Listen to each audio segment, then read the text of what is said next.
ఈయన అసదుద్దీన్ ఓవైసీ, మజ్లిస్ ఇత్తెహాదుల్ ముస్లిమీన్ జాతీయ పార్టీకి అధ్యక్షులు. ఆయన అమిత్ షా కేంద్ర హోంశాఖ మంత్రి. ఈ దేశానికి ఆంతరిక భద్రత గురించి కన్సర్న్ ఉన్న వ్యక్తి. ఆయన ఈయన్ని పిలిచారు. ఇదేంటి భిన్న ధృవాలు ఒకచోట మీటింగ్కి రమ్మంటే ఓవైసీ వెంటనే ఢిల్లీ వచ్చాయి. పోనీ ఇదేమన్నా మీడియా కట్ కదేం కాదు. ఆయనే ఓవైసీ గారే చెప్పారు ఏమని, the reason for which the all party meeting is called is of national importance. జాతీయ భద్రతా అవసరాల దృష్ట్యా ఆల్ పార్టీ మీటింగ్ కేంద్ర ప్రభుత్వం కాల్ఫర్ చేసింది. The home minister just called me and asked me where I'm. Amit Shah గారు ఈయనకు ఫోన్ చేసి హోమ్ మినిస్టర్ గారు ఎక్కడున్నారు ఓవైసీ గారు అని అడిగారట. He has asked me to come, మీరు వచ్చేయండి ఎంబడే ఢిల్లీకి అని. I will book the earliest ticket in reach for the all party meeting in Delhi. ఇది కదండి కావాల్సింది. నేను వెళ్తున్నాను ఆల్ పార్టీ మీటింగ్కి. ఓవైసీ గారు మీకు 2 తెలుగు రాష్ట్రాల ప్రజలు కూడా రుణపడి ఉంటారు. లేనిపోని నిందలు మేము ఎదుర్కొంటున్నాం, మా సమాజం ఎదుర్కొంటుందని మీరు అంటున్నారు కదా, ఆ నిందలేం వద్దు. హోమ్ మినిస్టర్ పిలిచాడు ఆల్ పార్టీ మీటింగ్, మీరు వెళ్తున్నారు, మాట్లాడండి. మనం ఎదుర్కొంటున్న ఇబ్బంది ఏంటో చెప్పండి. ఉగ్రవాదుల కారణంగా మన పాకెట్స్లో ప్రత్యేకించి మీకు మీ పార్లమెంటరీ నియోజకవర్గ పరిధిలో ఎంతమంది టెర్రరిస్టులు దాక్కున్నారో చెప్పండి. మీ దగ్గర ఆ ఇన్పుట్స్ ఉంటాయని చాలామంది అంటుంటారు. ఉంటే నిజాయితీగా ఆయనకి చెప్పేయండి. చెప్పేసి ఏరేయండి. రేపు పొద్దున వాళ్ళు మీకు మేకే కూర్చుంటారు, ఓవైసీ గారు మీకు అర్థం కావట్లేదు అని జనాలు ట్రోల్ చేయడం మొదలెట్టారు ఆల్రెడీ అని. Good thing on the part of Owaisi గారు ఏంటంటే మనం ఆయన్ని అభినందించాలి అండ్ ఈయన్ని కూడా అభినందించాలి. ఆల్ పార్టీ మీటింగ్కి కేవలం ఒకే ఎంపీ ఉన్నాడు కదా అని చెప్పి పిలవకుండా, ఇగ్నోర్ చేయకుండా, is the stake holder of the democratic country అని చెప్పి గుర్తించి ఆ మర్యాద మన్నన పాటించి ఈయన్ని పిలవటం అనేది ఒక సుహృద్భావ వాతావరణానికి సంకేతం. జాతికి కష్టం వచ్చింది, జాతికి విపత్తు వచ్చింది. మనందరం రకరకాల డిఫరెన్సెస్ ఉంటాయి మనకి, సంస్కృతి, సంప్రదాయం, రిలీజియన్ అండ్ ఎటైర్, అలాగే మాట్లాడే విధానం, కమ్యూనికేషన్, వాట్ నాట్ ఎవ్రీథింగ్, అభిప్రాయ భేదాలు ఉంటాయి. But end of the day మన ఇద్దరం ఒకటే, మనం భారతదేశ పౌరులం, ఈ తల్లి బిడ్డలం అని ఈయన చాలా మర్యాదగా ఈయనకి చెప్పడం. ఈయన కూడా వెంటనే మీడియాతో మాట్లాడారు. ఒకసారి ఆ వీడియో చూద్దాం. अगर पहलगाम तो आ गए तो श्रीनगर भी जा सकते हैं लोग. तो ये अकाउंटेबिलिटी फिक्स होना ज़रूरी है. डिटरेंस पॉलिसी हमारी देखना ज़रूरी है. और ये जो हरकत किए ये कुत्ते, इनको सज़ा मिलना ज़रूरी है. और असल इनसे ऊपर जो शयातीन बैठे हुए हैं, जो हमेशा नहीं चाहते कि ना भारत में ना कश्मीर में अमन रहे, इनको जड़ पेड़ से इनको सबक सिखाने की ज़रूरत है. సో వీడియో చూసాం కదా ఆయన ఏం మాట్లాడారనేది. ఓవైసీ ఒక స్టేచర్ ఉన్న లీడర్, ఏ మాటకు ఆ మాట చెప్పాలి, ఉన్నత విద్యావంతుడు ఆయన. ఆయనకేదో వక్ఫ్ బిల్ మీద ఆయన కన్సర్న్స్ ఆయనకుంటే ఉండొచ్చు కాక, but end of the day నేను ఈ సాయిల్లో పుట్టాను, ఇది నాది అని ఓన్ చేసుకుంటున్న తీరు ఈరోజు మనం అప్రిషియేట్ చేయాలి. ఆయన ఓన్ చేసుకోనంతకాలం ఆయన్ని నిందించాం, వెంబడించాం. ఈ సమాజం ఆయన అనుమానంగా చూస్తుంది. వేరే మమ్మల్ని అనుమానంగా చూడాల్సిన అవసరం లేదు. మేం ఈ దేశ రక్షణకి కట్టుబడి ఉన్నాం, ఈ దేశంలో మేము అంతర్భాగం, మేము ఇక్కడ పుట్టాం, ఈ నేల మీద పుట్టాం, ఇక్కడ పెరుగుతున్నాం, ఇలా మనం ముందుకెళ్తున్నాం. కాబట్టి జాతికి విపత్తు వచ్చినప్పుడు ఖచ్చితంగా నేను నిలబడి తీరుతాను అని. ఓవైసీ గారు మీ నిజాయితీని నిరూపించుకోండి. మీ దబీర్పురాలో, అలాగే మీ కిషన్ బాగ్లో, మీ పరిధిలోకి వచ్చే ఇంకా సంతోష్ నగర్, ఓల్డ్ మలక్పేట, మీ ఏలుబడిలో ఉన్న ప్రాంతాల్లో టెర్రరిస్టులు దాక్కుంటున్నారు, స్లీపర్ సెల్స్ ఉన్నారు. వాళ్ళందరినీ బయటికి తీసుకొచ్చి వాళ్ళ లిస్ట్ ఈయనకి ఇవ్వండి. ఆయనకంటే దేశానికి ఇవ్వండి. ఏరి పారేసే కార్యక్రమం ఎన్ఐఏ చేస్తుంది, ఏరి పారేసే కార్యక్రమం ఐబీ చేస్తుంది, ఏరి పారేసే కార్యక్రమం రా చేస్తుంది, రీసెర్చ్ అండ్ అనాలిసిస్ వింగ్. లేకపోతే ఎక్కడో కాశ్మీర్లో జరిగిన దాడి మూలాలు హైదరాబాద్లో తేలటం ఏంటండి ఓవైసీ గారు?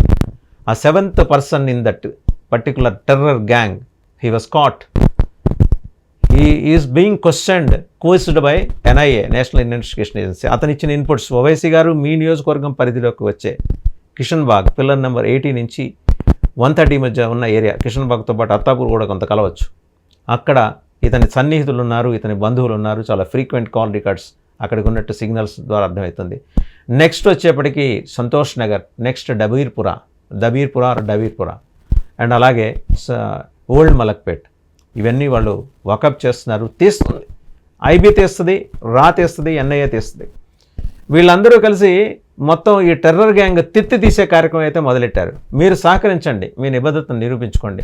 అనాపోసుడిగా మీరు మళ్ళీ హైదరాబాద్ పార్లమెంట్ అభ్యర్థిగా మీరు గెలుస్తారు. ఇంకోటి నుంచోబెట్టరు కూడా మీ మీద పోటీ. మీరు ఇదే కనుక నిజాయితీగా మీరు చేస్తే.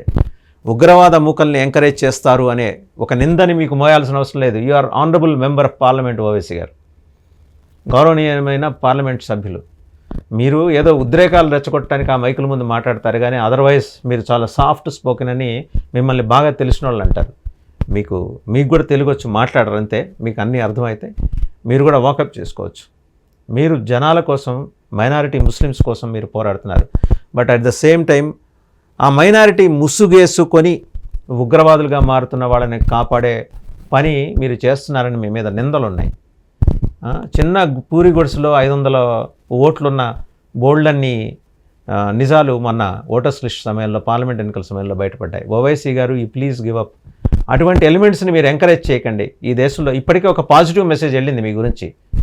మీరు ఈ దేశంలో అంతర్భాగం.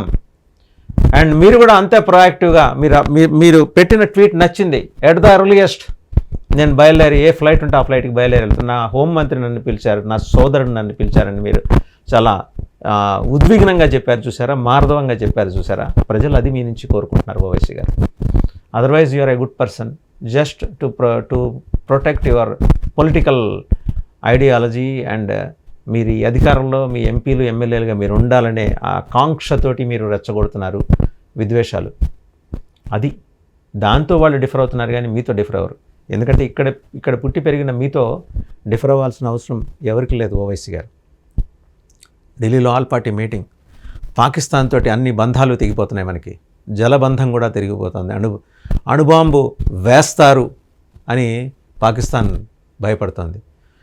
భారతదేశానికి ఒక సంస్కృతి ఉంది, సివిలియన్స్ని చంపే సంస్కృతి లేదు. ఓవైసీ గారు మీరు అదే చెప్పండి. సివిలియన్స్ని చంపే సంస్కృతి మాకు లేదు. పాకిస్తాన్ నువ్వు పాకిస్తాన్ అని చెప్పండి వాళ్ళకి.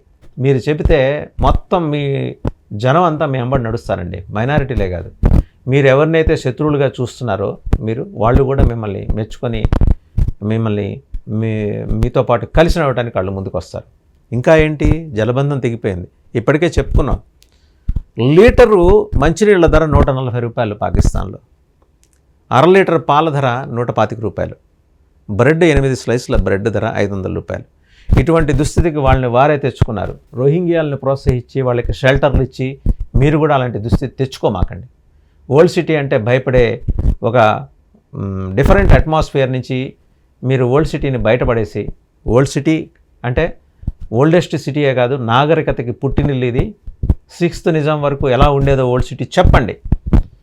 నిజాం ప్రభువులు 6th నిజాం వరకు ఎలా పరిపాలించారు, లీవ్ అబౌట్ 7th నిజాం, వాళ్ళు డెవలప్మెంట్ ఎలా చేశారో చెప్పండి. జనం మీ నుంచి మంచి మాటలు ఆశిస్తున్నారు ఓవైసీ గారు. రేపు మీరు అటెండ్ అవుతున్నారు, ఎలాగూ జాతీయ భద్రతకు సంబంధించిన మీటింగ్లో అటెండ్ అవుతున్నారు, మీ ఒపీనియన్ చెప్తున్నారు. మనకి అంతర్గతంగా చాలా అంశాలు ఉంటాయి ఓవైసీ గారు, చాలా అభిప్రాయ భేదాలు ఉంటాయి.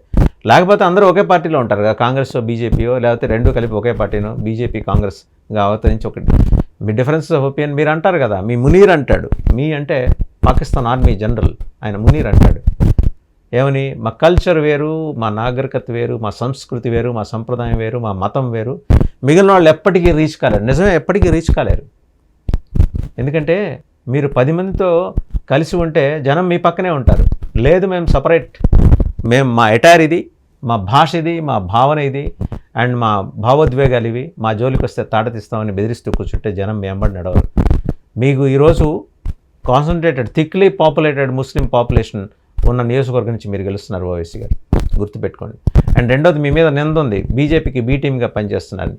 కాదని చెప్పండి, మేము జనానికి బీ టీమ్ అని చెప్పండి. మీరు జనానికి బీ టీమ్ అని చెప్తే జనం మళ్ళీ మీకు జేజేలు పలుకుతారు ఓవైసీ గారు. ఎనీహౌ, ఆయన వెంటనే ఢిల్లీ వచ్చేయండి అని ఆయన పిలిచారు పెద్ద ఆయన. మీరు వెళ్తున్నారు, మాట్లాడండి, 4 మంచి మాటలు మాట్లాడండి. అలాగే మీ పార్లమెంటరీ నియోజకవర్గ పరిధిలో టెర్రరిస్టుల ఏరివేతకి వాళ్ళని జల్లెడ పట్టడానికి వస్తున్న ఎన్ఐఏ, ఐబీ, రా వీళ్ళందరికీ పూర్తిగా సహకరించండి మీ పార్టీ తరఫున. ఇక్కడి నుంచి హైదరాబాద్ మీద పడిన ఆ నిందని తొలగించండి. ఇది టెర్రరిస్టులకి రిహాబిలిటేషన్ సెంటర్ అనే నింద ఉంది, పునరావాస కేంద్రం, తొలగించండి. జనం సెల్యూట్ కొడతారు ఓవైసీ గారు. All the best.